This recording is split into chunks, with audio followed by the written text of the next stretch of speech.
ആളുകൾ സമസ്ത കേരള ജമീയത്തുൽ ഉലമ എന്ന ഈ മഹത്താവുന്ന പ്രസ്ഥാനം അതൊരു വിസ്മയമായ ഒരു പ്രസ്ഥാനമാണ്. അത് പണ്ട് നമ്മളെ ഉസ്താദന്മാരൊക്കെ പറയുന്നുണ്ടല്ലോ, അവരെ പ്രസംഗത്തിലൊക്കെ കേൾക്കാം. റബ്ബർ പന്ത് പോലെയാണ് എത്ര ശക്തമായി അടിക്കണമെന്ന് അതിന് എത്ര ഉയരത്തിൽ പൊന്തുന്നു. അതുതന്നെയാണ് സമസ്ത കേരള ജമീയത്തുൽ ഉലമ. അതിനെ ആര് ചവിട്ടി താത്താൻ ശ്രമിച്ചാൽ അതിനേക്കാൾ 10 മടങ്ങ് ശക്തിയിൽ അത് വളർന്നുകൊണ്ടേ. കാരണം ചില്ലറക്കാരല്ല ഈ സംഘടന നയിച്ചുകൊണ്ടിരിക്കുന്നത്. മഹാന്മാരാവുന്ന അള്ളാഹുവിൻ്റെ അമ്പിയാ, അള്ളാഹുവിൻ്റെ ഔലിയാക്കന്മാർ, അവർ ഈ ഇതിനെ നയിച്ചുകൊണ്ടിരിക്കുകയാണ്. അതിൽ വിശ്വസിക്കുന്നവരാണ് നമ്മൾ. അങ്ങനെ വിശ്വസിക്കും വേണം. അത് നമ്മളെ വിശ്വാസത്തിൻ്റെ ഒരു ഭാഗമാണ്. മഹാന്മാരെ സംബന്ധിച്ചിടത്തോളം അവരുടെ മരണാന്തരം ഹയാത്ത് കാലത്തുള്ളതിനേക്കാൾ ശക്തമായ നിലക്കുള്ള തസറുഫാത്തിനിക്ക് ലിഅന്നലഹും തസറുഫാത്തിൻ ബഅദ മൗതിഹിം, മരണത്തിൻ്റെ ശേഷം ഹയാത്തുള്ള കാലത്തുള്ളതിനേക്കാൾ വലിയ തസറുഫാത്ത് അവർക്ക് ചെയ്യാൻ കഴിയും.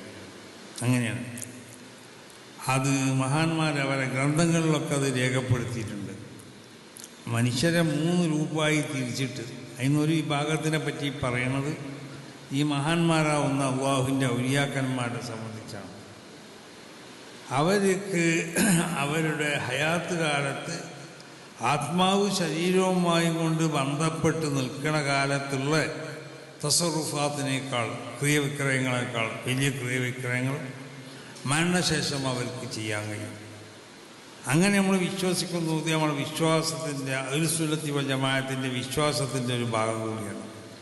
അപ്പോൾ അതുകൊണ്ട് ഇതിൻ്റെയൊക്കെ പിന്നിൽ വലിയ വലിയ തസറുഫാത്തുകൾ നടക്കുന്നുണ്ട്, ക്രിയവിക്രയങ്ങൾ. നമ്മളാരും കഴിവല്ലതൊന്നും. നമ്മളെ ഈ നിലക്ക് ഇതിലേക്ക് പ്രേരിപ്പിക്കുന്നത് ആരാന്ന് ചോദിച്ചാൽ മഹാന്മാരാവുന്ന അള്ളാഹുവിൻ്റെ അമ്പിയാ, അള്ളാഹുവിൻ്റെ ഔലിയാ, അവർക്കുള്ളതായ ആ ആത്മീയമായ അവരുടെ ഒരു പ്രേരണയാണ് ഇതിന് പിന്നിൽ. അത് നമുക്കൊക്കെ ബോധ്യപ്പെട്ട ഒരു സംഗതിയാണ്. അപ്പോൾ അത് മനസ്സിലാക്കി കൊണ്ടിട്ട് ഇവിടെ ഒരുപാട് ആളുകൾ പല ഉദ്ദേശങ്ങളും വെച്ചുകൊണ്ടാണ് അവരുടെ ഭൗതികമായ ജീവിതത്തിലും ഉഖ്റവിയായ ജീവിതത്തിലും ഉണ്ടാവുന്ന എല്ലാ നിലക്കുള്ള പല പ്രയാസങ്ങളും ബുദ്ധിമുട്ടുകളൊക്കെ ഉണ്ടാവും. ഇതൊക്കെ പൂർണ്ണമായും കൊണ്ട് അതിനെ പരിഹരിക്കപ്പെടാൻ പറ്റുന്ന നിലക്കുള്ള ഒരു ദുആയാണ് അവരൊക്കെ ഉദ്ദേശിക്കുന്നത്.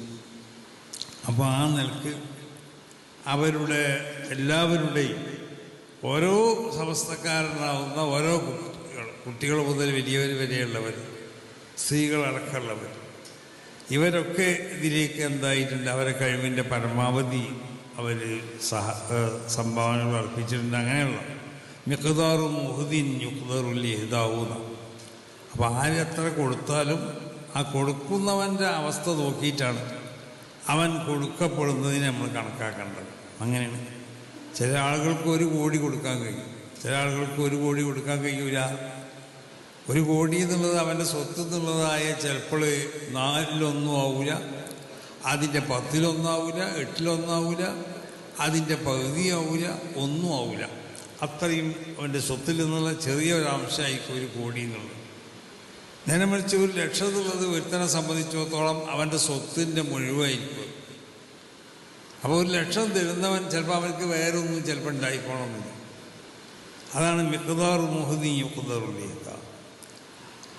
അങ്ങനെയാണ് അതിനെ കണക്കാക്കേണ്ടത്. അപ്പോൾ ആ നിലക്ക് എല്ലാവരും സമ്മാനിച്ചതും എല്ലാവരും ഇവിടെ അർപ്പിച്ചതുമൊക്കെ അതൊക്കെ വലിയ വലിയ തഹയ്യകളാണ്. ആ തഹയ്യകളെ മുഴുവനും അല്ലാഹു സുബ്ഹാനഹു വ തആല കബൂൽ ചെയ്യട്ടെ എന്ന് ദുആ ചെയ്തുകൊണ്ടിട്ട് ഈ യോഗം ഉദ്ഘാടനം ചെയ്തതായി പ്രഖ്യാപിക്കുന്നു.